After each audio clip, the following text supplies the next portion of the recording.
അല്പസമയ വചന ശുശ്രൂഷയ്ക്കായിട്ട് ഒരു വേദവചനം വായിക്കുന്നു. 112 സങ്കീർത്തനത്തിൻ്റെ 4 വാക്യം. നേരുള്ളവർക്ക് ഇരുട്ടിൽ വെളിച്ചം ഉദിക്കുന്നു. അവൻ കൃപയും കരുണയും നീതിയും ഉള്ളവൻ ആകുന്നു.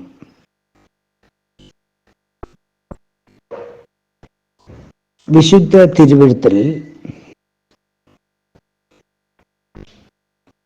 ഈ സങ്കീർത്തനം എഴുതിയ ദൈവത്തിൻ്റെ ദാസൻ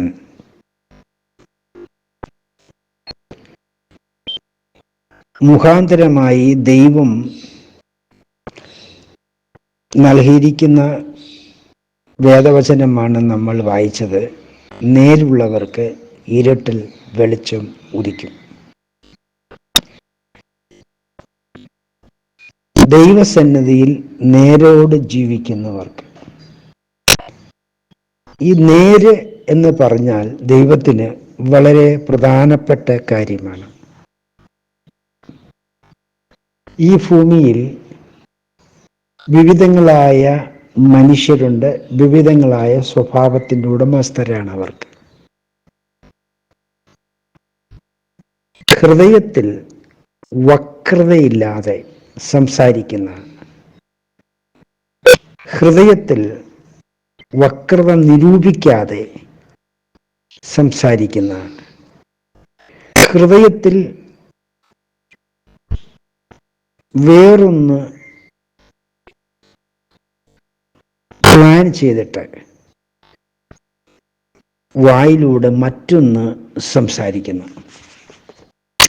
ഇങ്ങനെയുള്ള മനുഷ്യരെയാണ് വക്രത ഹൃദയമുള്ളവർ എന്ന് പറയുന്നത്. പറയുന്നതൊന്ന്, പ്രവർത്തിക്കുന്നത് മറ്റൊന്ന്. ഇപ്രകാരമുള്ള മനുഷ്യരെ ദൈവത്തിന് ഇഷ്ടമല്ല. അത് വിശ്വാസിയായാലും അവിശ്വാസിയായാലും.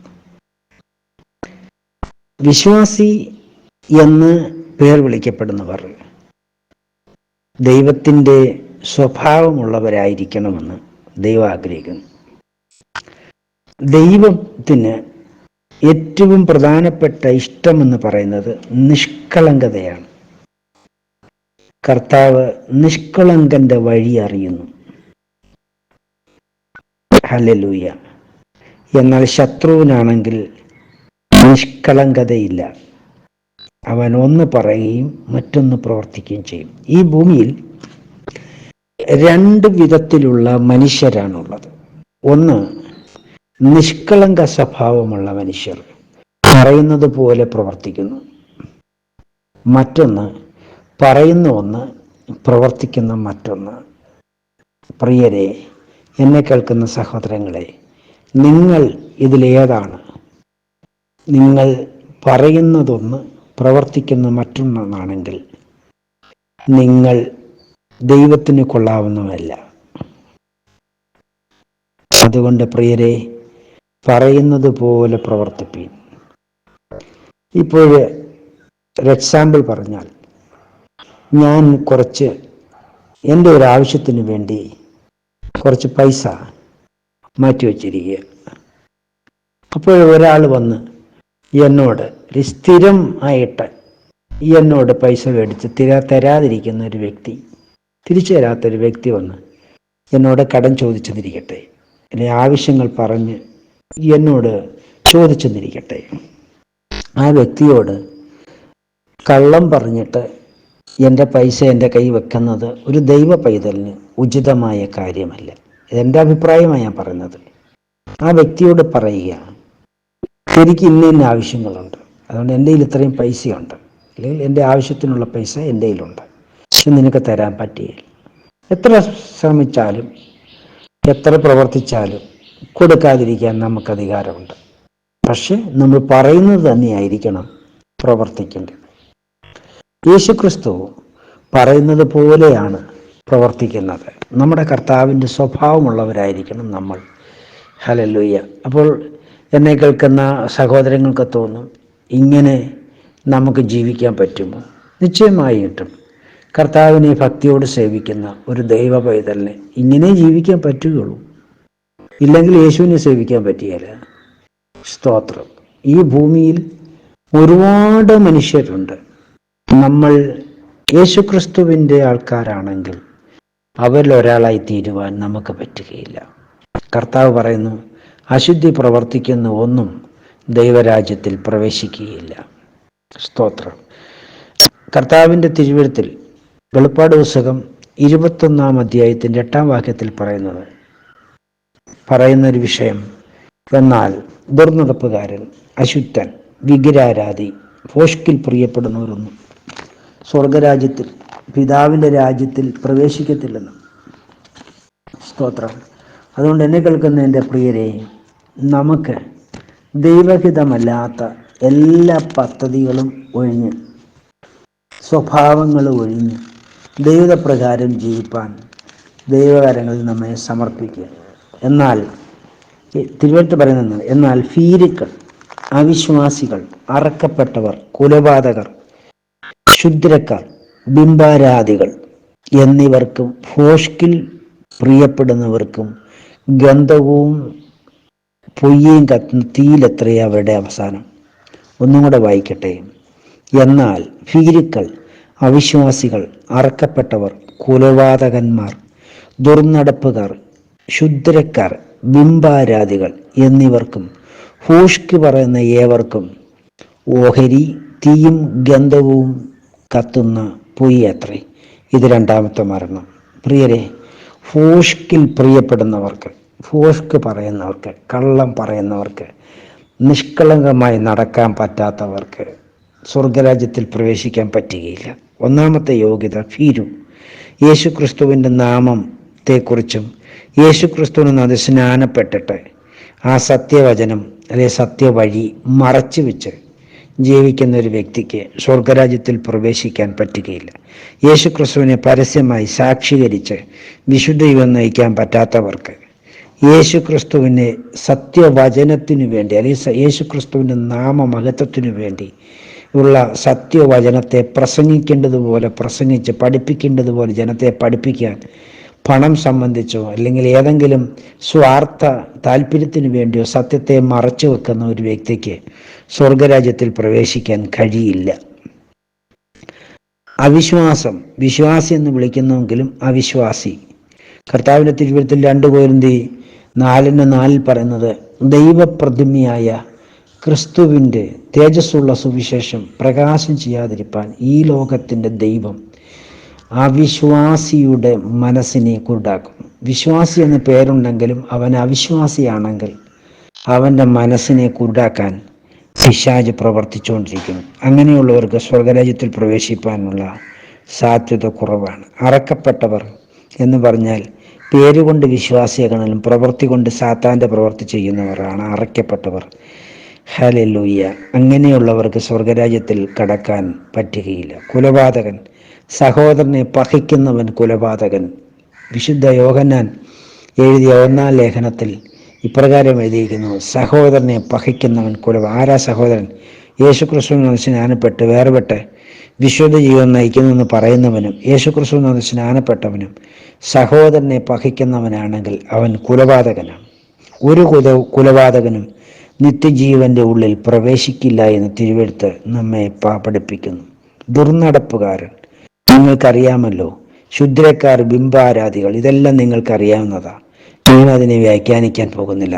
എന്നാൽ ഭോഷ്ക് പറയുന്നവർ, അതാ നമ്മൾ പറഞ്ഞ വിഷയം. ഭോഷ്കിൽ പ്രിയപ്പെടുന്നവർ, ഭോഷ്ക് പറയുന്നവർക്ക് സ്വർഗരാജ്യത്തിൽ, യേശുവിൻ്റെ രാജ്യത്തിൽ പ്രവേശിപ്പാൻ കഴിയില്ല.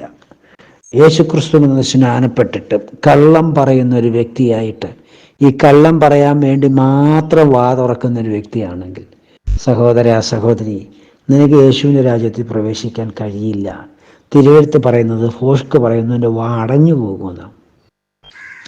അതുകൊണ്ട് എന്നെ കേൾക്കുന്ന എൻ്റെ പ്രിയരെ, യേശുക്രിസ്തുവിന് സ്നാനപ്പെട്ടവരാരെങ്കിലും എൻ്റെ വാക്ക് കേൾക്കുന്നെങ്കിൽ, നിങ്ങൾ കള്ളം പറയുന്ന സ്വഭാവമുള്ളവരാണെങ്കിൽ ഇന്ന് പൽക്കാലം അത് ഉപേക്ഷിപ്പാൻ യേശുക്രിസ്തുവിൻ്റെ നാമത്തിൽ ഞാൻ നിങ്ങളോട് പ്രബോധിപ്പിക്കുന്നു. ഹല്ലേലൂയ. അഥവാ അറിയാതെ ഒരു കള്ളമല്ല പറഞ്ഞു പോയാൽ ഉടനെ ആരോടാണോ കള്ളം പറഞ്ഞ ആ വ്യക്തിയോട് ഞാൻ പറഞ്ഞത് കള്ളമായി, എന്നോട് യേശുക്രിസ്തു ക്ഷമിക്കും എന്ന് പറഞ്ഞ് മാനസാന്തരപ്പെട്ട് ശുദ്ധീകരണം പ്രാപിച്ച് മുന്നോട്ട് പോകണം. എൻ്റെ കുഞ്ഞുങ്ങളെ, നിങ്ങൾ പാപം ചെയ്യാതിരിപ്പാൻ ഇത് ഞാൻ നിങ്ങൾക്ക് എഴുതുന്നു. ഒരുത്തൻ പാപം ചെയ്യുന്നെങ്കിലോ നീതിമാനായ യേശുക്രിസ്തു എന്ന കാര്യസ്ഥൻ പിതാവിൻ്റെ സന്നിധിയിൽ നമുക്കുണ്ടെന്ന് എഴുതിയിരിക്കുന്നല്ലോ. ഈ തിരുവെഴുത്തും പ്രകാരം യേശുക്രിസ്തുവിൻ്റെ നാമത്തിൽ പാപങ്ങളെ ഏറ്റുപറഞ്ഞ് ശുദ്ധീകരണം പ്രാപിച്ച് കർത്താവായ യേശുവിൻ്റെ പേരിൽ പ്രാർത്ഥിച്ച് വിശുദ്ധ ജീവിതം നയിച്ച് മുന്നോട്ട് പോകുവാൻ ദൈവമായ കർത്താവ് നിങ്ങളെ സഹായിക്കട്ടെ.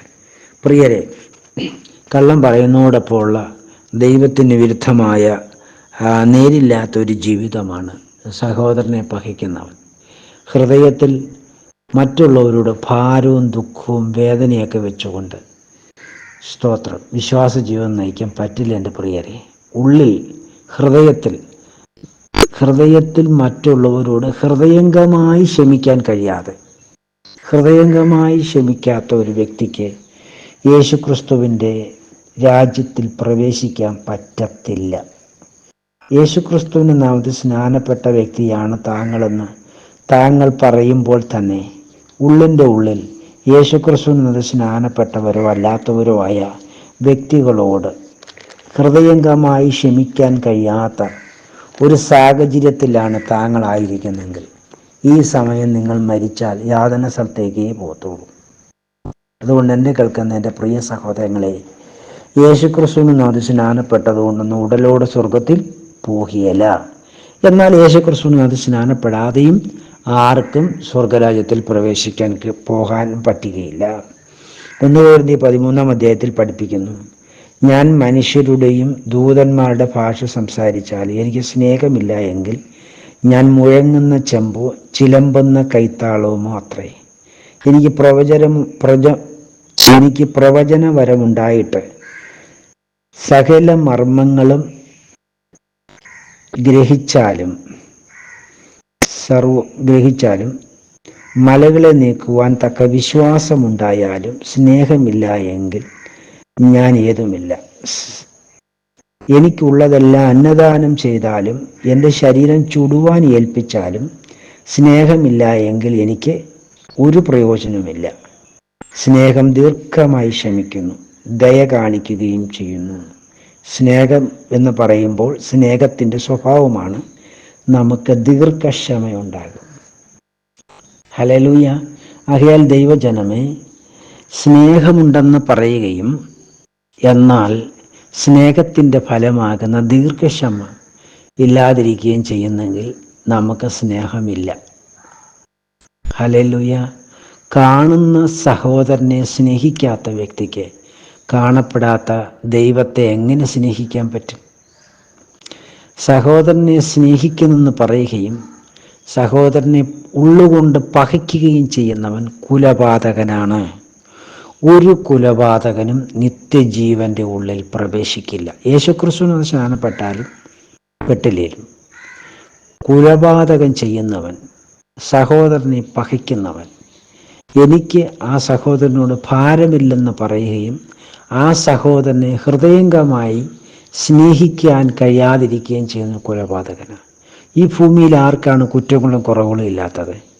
കർത്താവാകുന്ന യേശു നമ്മുടെ എല്ലാ തെറ്റുകളും കുറ്റങ്ങളും നമ്മളോട് ക്ഷമിച്ച് തന്നിട്ടല്ലേ നമ്മൾ ദൈവമക്കളായത്. അല്ലാതിരുന്നെങ്കിൽ നമ്മൾ ദൈവമക്കളാകുമോ? ഇല്ല. അങ്ങനെയെങ്കിൽ ദൈവം നമ്മളോട് ക്ഷമിച്ചതുപോലെ നമ്മൾ തമ്മിൽ ക്ഷമിക്കാൻ കടപ്പെട്ടിരിക്കുന്നു. നമ്മൾ ദൈവത്തെ സ്നേഹിക്കുന്നു എന്നുള്ളത് ശരിയാണ്. പക്ഷേ ദൈവം നമ്മളെ സ്നേഹിച്ച് നമ്മളെ തിരഞ്ഞെടുത്തതാണ്. ദൈവം നമ്മളെ തിരഞ്ഞെടുത്ത് നമ്മളെ സ്നേഹിച്ചെങ്കിൽ ദൈവത്തിൻ്റെ ഉദ്ദേശം നമ്മൾ ദൈവത്തെ പോലെ ആകണമെന്നാണ്. ദൈവത്തെ നമ്മൾ അന്വേഷിക്കാതിരിക്കുമ്പോൾ ദൈവം നമ്മളെ അന്വേഷിച്ചു. ദൈവത്തെ നമ്മൾ സ്നേഹിക്കാതിരിക്കുമ്പോൾ ദൈവം നമ്മളെ സ്നേഹിച്ചു.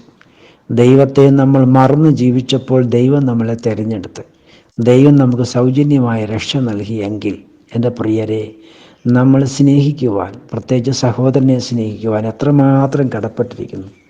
കർത്താവായ യേശു അന്ത്യകൽപ്പനയായിട്ട് യോഹന്നാൻ സുവിശേഷം 15 അധ്യായത്തിൽ പഠിപ്പിച്ചിരിക്കുന്നത്, നിങ്ങൾ തമ്മിൽ സ്നേഹിക്കണം, അപ്പോൾ നിങ്ങൾ എൻ്റെ ശിഷ്യരാണെന്ന് ലോകം അറിയും. നിങ്ങൾ തമ്മിൽ തമ്മിൽ അടിയുണ്ടാക്കണം, ബഹളം ഉണ്ടാക്കണം, തമ്മിൽ അകന്നിരിക്കണം, അടുക്കാൻ പറ്റാത്ത ദൂരത്തിൽ അകന്ന് വാസിക്കണം. അങ്ങനെ ആകുമ്പോൾ നിങ്ങൾ എൻ്റെ ശിഷ്യന്മാരാകുമെന്ന് കർത്താവ് പഠിപ്പിച്ചിട്ടില്ല. കർത്താവ് പഠിപ്പിക്കുന്നത് എന്താണ്? നിങ്ങൾ ദീർഘക്ഷമയുള്ളവരായിരിക്കണം. ദീർഘക്ഷമയുള്ള ഒരു വ്യക്തിക്ക് മാത്രമേ യേശുവിൻ്റെ ശിഷ്യനാകാൻ പറ്റുകയുള്ളൂ. ഒരിക്കൽ യേശുവിൻ്റെ ശിഷ്യന്മാരുടെ കൂട്ടത്തിൽ ഞങ്ങൾ ആരാ വലിയവൻ എന്നുള്ള ഒരു സംസാരമുണ്ടായി, ഒരു ചിന്താവിഷയമുണ്ടായി.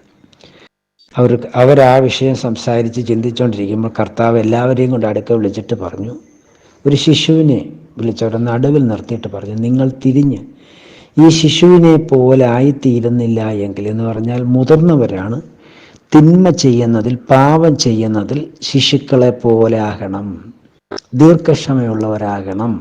അങ്ങനെ ചെയ്യുന്നില്ല എങ്കിൽ സത്യമായിട്ട് ഞാൻ നിങ്ങളോട് പറയുന്നു, നിങ്ങൾ സ്വർഗരാജ്യത്തിൽ പ്രവേശിക്കത്തില്ല. ഈ ശിശുവിനെന്ന പോലെ ദീർഘക്ഷമയും താഴ്മയും ഉള്ളവൻ സ്വർഗത്തിൽ ഏറ്റവും വലിയവനാണ്.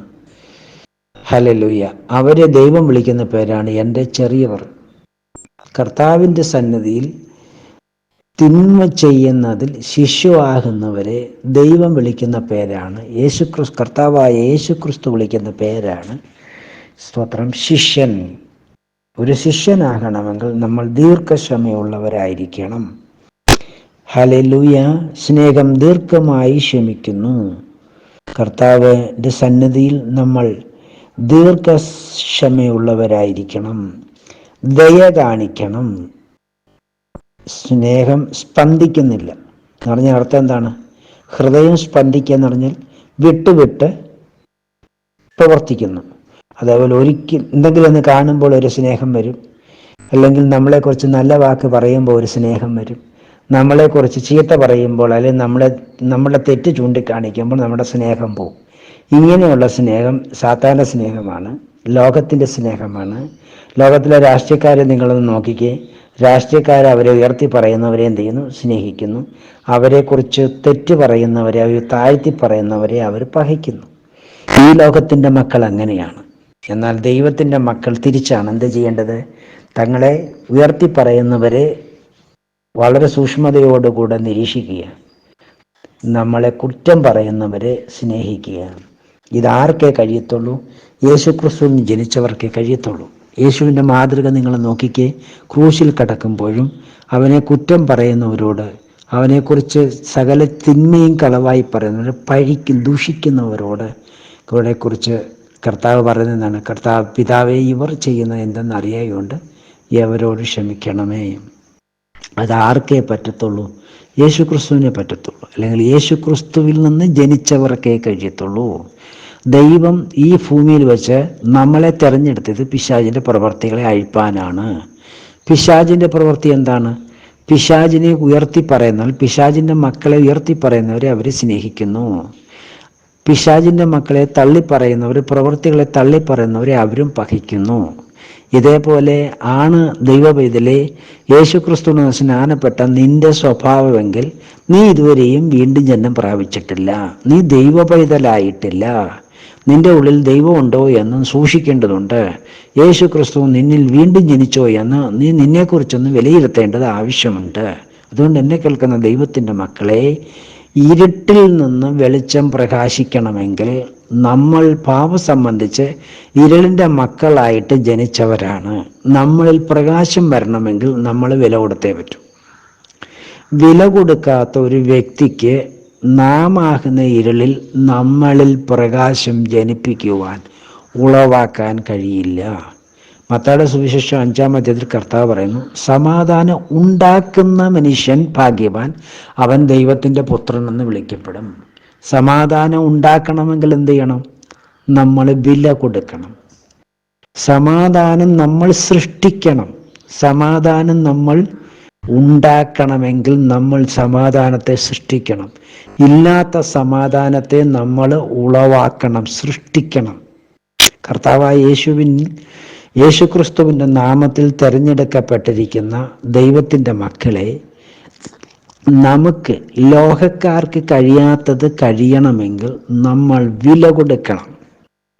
കർത്താവ് പറയുന്നു, നീ സമ്പന്നനാകേണ്ടതിന് ഊതിക്കഴിപ്പിച്ച പൊന്നും നിന്റെ നാണത്തിൽ ലജ്ജ മറിക്കുന്ന വെള്ള ഉടുപ്പും നിന്റെ കണ്ണ് പ്രകാശിക്കുന്ന ലേപവും എന്നോട് വിലയ്ക്ക് മേടിക്കുക.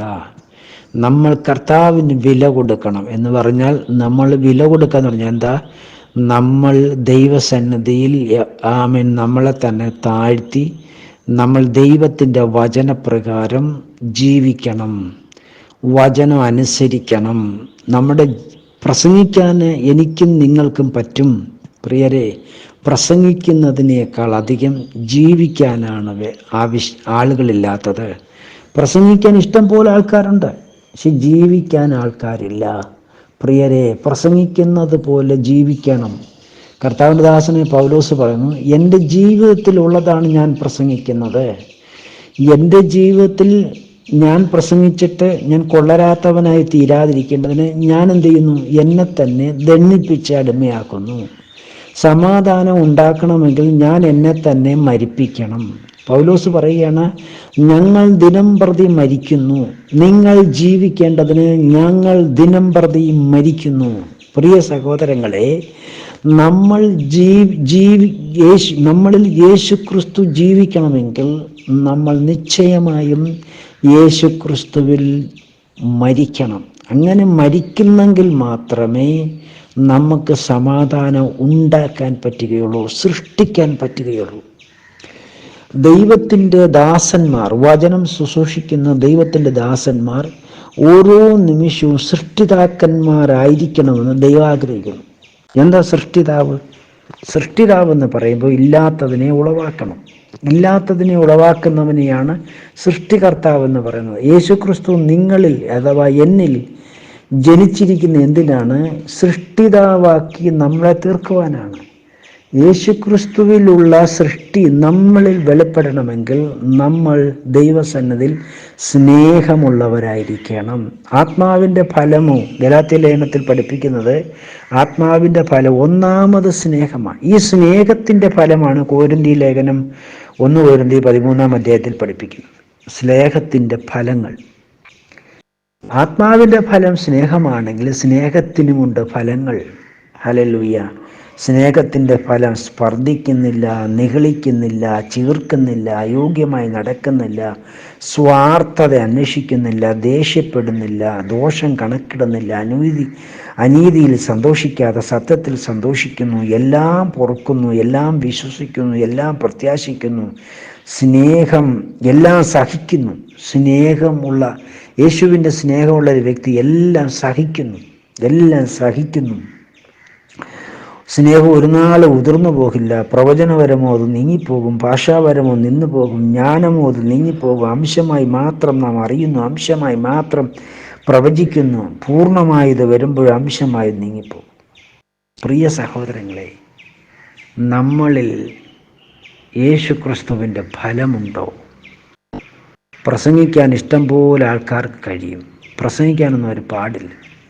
ഞാൻ മധ്യപ്രദേശിൽ ദൈവവേല ചെയ്തുകൊണ്ടിരിക്കുമ്പോൾ ഒരു ഡോക്ടർ, അതായത് അവിടുത്തെ ബിർള ഹോസ്പിറ്റലിലെ ഹെഡായിരിക്കുന്ന ഡോക്ടർ എന്നോട് പറയുകയാണ്, നിങ്ങളുടെ ബൈബിൾ ഞാൻ 2 മണിക്കൂർ എനിക്കൊരു വിഷയം തന്നാൽ മതി, ഞാൻ 2 മണിക്കൂർ പ്രസംഗിച്ച് കേൾപ്പിക്കും.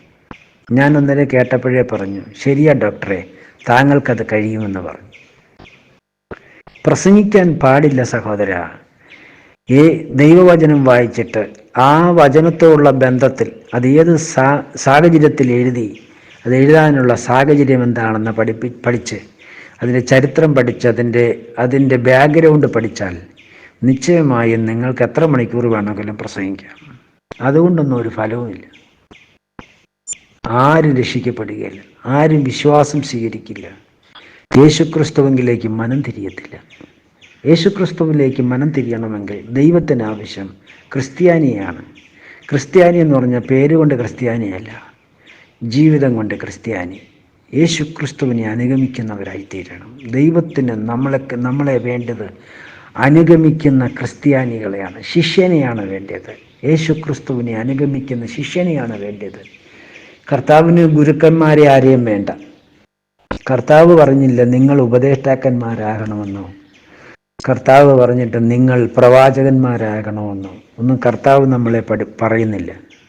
നമുക്കങ്ങനെ അതിന് നമ്മൾ കർത്താവാകുന്ന ദൈവം ഈ ഭൂമിയിൽ നീ പ്രവാചകനാക് എന്ന് പറഞ്ഞുകൊണ്ട് പ്രവചിപ്പിക്കുകയോ നീ ഉപദേഷ്ടാവാകുമെന്ന് പറഞ്ഞുകൊണ്ട് തള്ളിപ്പിടിച്ച് ഉപദേഷ്ടാക്കാക്കൂ, ഇതൊന്നും കർത്താവ് ചെയ്യത്തില്ല. കർത്താവ് മുന്നറിഞ്ഞവരെ വിളിച്ചവരെ നീതീകരിച്ചവരെ രഹസ്യീകരിച്ചു. പ്രിയ സഹോദരങ്ങളെ, ആകയാൽ ദൈവത്തിൻ്റെ ഹിതപ്രകാരം ദൈവത്തെ സേവിക്കണം. ദൈവത്തിൻ്റെ ഹിതപ്രകാരം അവൻ്റെ മുമ്പിൽ താഴണം. ദൈവഹിതപ്രകാരം അവൻ്റെ മുമ്പിൽ എളിമപ്പെടണം. നമ്മൾ ദൈവത്തിൻ്റെ മക്കളെന്ന് പറയുകയും ഫലമില്ലാത്തവരാകരുത്. യേശുവിന് വേണ്ടി നമ്മുടെ ജീവിതം സമർപ്പിച്ചാൽ, ജീവിതം ഏൽപ്പിച്ചു കൊടുത്താൽ, പിന്നെ നമ്മളിൽ വാഴേണ്ടതും ജീവിക്കേണ്ടതും യേശുവാണ്. ആകയാൽ നമ്മളിൽ സമാധാനം ഇല്ലാത്തത് ഉളവാകണം. നമ്മുടെ ജീവിതത്തിൽ നമ്മൾ ദൈവത്തിൻ്റെ ഹിതപ്രകാരമുള്ള പ്രവൃത്തി സൃഷ്ടിക്കുന്നവരാണ്. ഇല്ലാത്തതിനെ ഉള്ളതുപോലെ നമ്മുടെ ജീവിതം കൊണ്ട് വിളിച്ചു വരുത്തുന്നവരായി തീരണം. അങ്ങനെ ഘട്ടം ഘട്ടമായി നമ്മൾ കർത്താവിൽ വളരണം. ദൈവം അത് ആഗ്രഹിക്കുന്നു. യേശുക്രിസ്തു നമ്മെ തിരഞ്ഞെടുക്കുന്നതിന് മുമ്പ് നമ്മൾ പൂർണ്ണമായി ഇരുളായിരുന്നു. സ്തോത്രം. ഇരുളായ നമ്മളിൽ ദൈവം വെളിച്ചത്തെ സൃഷ്ടിച്ചുണ്ടാക്കിയതാണ്. ഉൽപ്പത്തി പുസ്തകം 1-ാം അധ്യായത്തിൽ 1-ാം ദിവസത്തിൻ്റെ സൃഷ്ടിയെക്കുറിച്ച് നമ്മൾ പഠിക്കുമ്പോൾ ആഴത്തിൻ്റെ മേൽ ഇരുളുണ്ടായിരുന്നു. ദൈവം വെളിച്ചമുണ്ടാകട്ടെ എന്ന് കൽപ്പിച്ചു. വെളിച്ചമുണ്ടായി. അപ്പം ഈ കാഴ്ചപ്പാട് നമുക്കുണ്ടാകണം. ഏതേനിൽ ആദ്യ മനുഷ്യൻ പാപം ചെയ്തപ്പോൾ അവനിലുള്ള ദൈവത്തിൻ്റെ പുത്രൻ മരിച്ചിട്ട് പിശാചിൻ്റെ പുത്രൻ എന്ന പദവിയിലേക്ക് അവൻ കടന്നു വന്നു. ഇക്കാരണത്താൽ അവൻ ഇരുളായിപ്പോയി. വെളിച്ചം അശേഷമില്ലാതെ ഇരുളായിപ്പോയി. ആ ഇരുളായ അവസ്ഥയിൽ നിന്നാണ് അവനിൽ നിന്ന് നമ്മളെല്ലാം ജനിച്ചത്. ഇരുട്ടിൻ്റെ പുത്രന്മാരായിട്ടാണ് ഈ ഭൂമിയിൽ അമ്മ നമ്മളെ ഗർഭം ധരിച്ചിരിക്കുന്നത്. അതായത് പാപത്തെ ഗർഭം ധരിച്ച് പാപത്തെ പ്രസവിച്ചു. ആകയാൽ നമ്മൾ അമ്മ പ്രസവിച്ചു എന്ന് പറയുന്നത് പാപത്തെയാണ്, ഇരുളിനെയാണ് പ്രസവിച്ചിരിക്കുന്നത്. ഈ ഇരുളിൽ വെളിച്ചമുണ്ടാകണമെങ്കിൽ നമുക്ക് ദൈവം സൗജന്യമായി രക്ഷ നൽകുന്നതല്ലാതെ ബാക്കിയെല്ലാം നമ്മൾ സൃഷ്ടിച്ചുണ്ടാക്കണം. ഹല്ലേലൂയ. നമ്മളെ വെളിച്ചത്തെ സൃഷ്ടിച്ചുണ്ടാക്കണം. വെളിച്ചത്തെ ഘട്ടം ഘട്ടമായി നമ്മളിൽ സൃഷ്ടിച്ചുണ്ടാക്കുമ്പോൾ നമ്മളിൽ ക്രിസ്തു സകലത്തിലും നമ്മുടെ തലയായവൻ്റെ തലയോളം വളരും. ക്രിസ്തു എന്ന സകലത്തിലും തലയോളം വളരുവാൻ ദൈവം ഇടയാക്കി തീർക്കും. ആകയാൽ എന്നെ കേൾക്കുന്ന പ്രിയരെ, വായിച്ച വചനത്തിലേക്ക് മടങ്ങി വരുന്നു. തിരുവെഴുത്ത് പറയുന്നു, നേരുള്ളവർക്ക് ഇരുട്ടിൽ വെളിച്ചമുദിക്കും. നമ്മൾ നേരുള്ളവരാണെങ്കിൽ, നമ്മളിൽ ദൈവഹിതപ്രകാരമുള്ള സ്നേഹം വസിക്കാനുള്ളവരാണെങ്കിൽ നമ്മളിൽ എന്തുണ്ടാകും?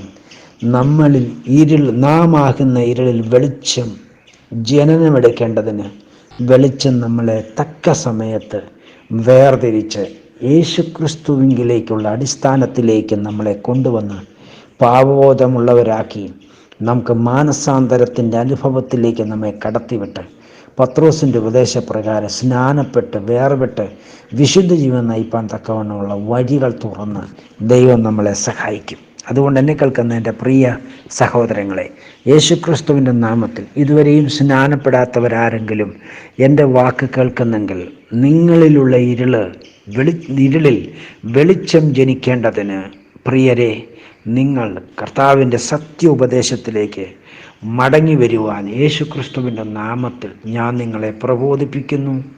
കർത്താവ് നിങ്ങളെ സഹായിക്കട്ടെ. ഒരു പ്രാവശ്യം കൂടെ നിങ്ങളോട് പറയട്ടെ, നമ്മൾ ശരീര സംബന്ധിച്ച് ജനിച്ചിരിക്കുന്നത് പാപ സംബന്ധിച്ചാകിയാൽ ഇരുളായിട്ടാണ്. നമ്മൾ ഇരുളിൻ്റെ പുത്രന്മാരായിട്ടാണ് ഈ ഭൂമിയിൽ മനുഷ്യനായിട്ട് ജനിച്ചത്. ഇരുളിൻ്റെ പുത്രന്മാർക്ക് ഒരിക്കലും വെളിച്ചത്തിൻ്റെ രാജ്യത്തിലേക്ക് പ്രവേശനമില്ല. നമ്മളാകുന്ന നമ്മുടെ ഇരുളിൻ്റെ അടിസ്ഥാനം, ഏറ്റവും പ്രധാന സ്ഥലം എന്ന് പറയുന്നത് ഹൃദയമാണ്. സ്തോത്രം. നാം ഇരുളിൻ്റെ സന്തതിയായി അമ്മ നമ്മളെ പ്രസവിച്ച നമ്മളിലുള്ള ഇരുളിൻ്റെ കേന്ദ്രസ്ഥല ഹൃദയമാണ്. ആ ഹൃദയത്തിലാണ് വെളിച്ചം ജനിക്കേണ്ടത്. വെളിച്ചം യേശുക്രിസ്തുവാണ്. യേശു ക്രിസ്തു നമ്മളിൽ ജനിക്കണമെങ്കിൽ യേശു ക്രിസ്തു നമ്മളിൽ പ്രവേശിക്കണം. അതാണ് പത്രോസിൻ്റെ ഉപദേശം പറയുന്നത്. നിങ്ങൾ മാനസാന്തരപ്പെട്ട നിങ്ങളുടെ പാപങ്ങളുടെ മോചനത്തിനായി ഓരോരുത്തൻ യേശു ക്രിസ്തുവിൻ്റെ നാമത്തിൽ സ്നാനമേൽപ്പീൻ. എന്നാൽ പരിശുദ്ധാത്മാവിൻ്റെ പേരെന്താണ്? യേശു ക്രിസ്തു. യേശു ക്രിസ്തു എന്ന പരിശുദ്ധാത്മാവെന്ന ദാനം, അതായത് യേശു ക്രിസ്തു എന്ന ദാനം നിങ്ങൾക്ക് ലഭിക്കും. അപ്പോൾ നമ്മുടെ ഹൃദയത്തിൽ എന്തുണ്ടാകും? വെളിച്ചം ജനനമെടുക്കും. നാം ആകുന്ന ഇരുളിൽ വെളിച്ചം പ്രകാശിക്കണമെങ്കിൽ നമ്മുടെ ഹൃദയത്തിൽ യേശു ക്രിസ്തു ജനിക്കണം. യേശു ക്രിസ്തു ജനിക്കുവാൻ ഒരേ ഒരു ഉപദേശമേ ഉള്ളൂ, പത്രോസിൻ്റെ ഉപദേശം. എന്നെ കേൾക്കുന്ന യേശു ക്രിസ്തുവിനത് സ്നാനപ്പെട്ടിട്ടില്ലാത്ത ഏതെങ്കിലും വ്യക്തി കേൾക്കുന്നെങ്കിൽ, സഹോദര, നിങ്ങളോട് ദൈവദാസന്മാർ പറയുന്നത് യേശു ക്രിസ്തുവിൻ്റെ നാമത്തിൽ സ്നാനമേൽക്കാനാണ്. യേശു ക്രിസ്തു എന്നത് മഹാദൈവത്തിൻ്റെ പേരാണ്. ഈ മഹാദൈവത്തിൻ്റെ പേരായ യേശു ക്രിസ്തു എന്ന പേരിലാണ് പിശാചിൻ്റെ പ്രവൃത്തികളെ ദൈവം അഴിക്കുന്നത്. ആകയാൽ യേശുക്രിസ്തുവിൻ്റെ നാമത്തിൽ സ്നാനപ്പെടാത്ത ഒരു വ്യക്തിയുടെ ഹൃദയത്തിൽ ദൈവം വീണ്ടും ജനിക്കുന്നില്ല. താങ്കളിൽ വീണ്ടും ജനനം എന്ന് പറയുന്നത് ദൈവത്താൽ സംഭവിക്കേണ്ടതാണ്. ദൈവമാണ് ജനിക്കേണ്ടത്. വീണ്ടും ജനനങ്ങൾ താങ്കളുടെ ഹൃദയത്തിൽ സംഭവിക്കുന്നില്ല എങ്കിൽ താങ്കളിലുള്ള പിശാചിൻ്റെ പ്രവൃത്തിയാകുന്ന ഇരുളിനെ ദൈവം അഴിക്കുന്നില്ലെന്നതിൻ്റെ അർത്ഥം. ദൈവം അഴിക്കാത്തിടത്തോളം കാലം താങ്കൾക്ക് പ്രകാശത്തിൻ്റെ രാജ്യത്തിലേക്ക് പ്രവേശിക്കാൻ കഴിയില്ല. പ്രകാശത്തിൻ്റെ രാജ്യമായ തേജസ്സിൻ്റെ രാജ്യമാണ് സ്വർഗരാജ്യം. ഈ സ്വർഗരാജ്യത്തിലേക്ക് താങ്കൾക്ക് പ്രവേശിക്കണമെങ്കിൽ താങ്കളിൽ വെളിച്ചം ജനിക്കണം. അത് കഴിഞ്ഞിട്ട് ജനിച്ച വെളിച്ചത്തിൽ നിങ്ങൾ നന്മയെ സൃഷ്ടിച്ചുണ്ടാക്കണം. അങ്ങനെ നിങ്ങൾ സകലത്തിൽ ക്രിസ്തു എന്ന തലയോളം വളരും.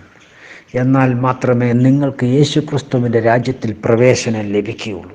ആകയാൽ എന്നെ കേൾക്കുന്ന എൻ്റെ സഹോദരങ്ങളെ, നിങ്ങൾ പ്രകാശത്തിൻ്റെ സാക്ഷിയായി തീരേണ്ടതിന്, ഇരുളിൽ വെളിച്ചം ഉദിക്കേണ്ടതിന് സർവശക്തൻ നിങ്ങളെ സഹായിക്കട്ടെ എന്ന് പ്രാർത്ഥിച്ചുകൊണ്ട് എൻ്റെ വാക്കുകളെ ഉപസംഹരിക്കുന്നു. ദൈവമായ പരിശുദ്ധ പിതാവ് നിങ്ങളെ അനുഗ്രഹിക്കട്ടെ, സഹായിക്കട്ടെ.